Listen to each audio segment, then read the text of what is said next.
James, what are some of the implications on buying a property that has a tenant in place?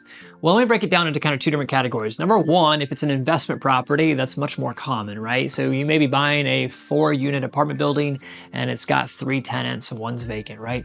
So if those tenants are in place, the first thing I'm going to want to know is, okay, are there leases in place?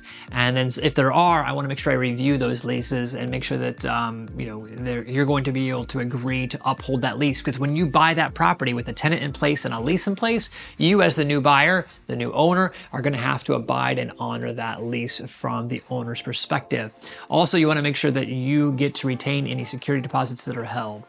Now, if you're buying a single family home and you plan on occupying it, but there's a lease in place with the current tenant, and let's say they get to live there for the next 2 months, similar situation, review that lease, make sure that if there's security deposit being held, you get that transferred to you at closing, and you get to make sure that when that tenant moves out, they're leaving it in the same condition as it was when they were occupying the place. That's my biggest concern, not so much for investment properties, for owner-occupied homes, just making sure that the tenant does leave it in good condition when they depart.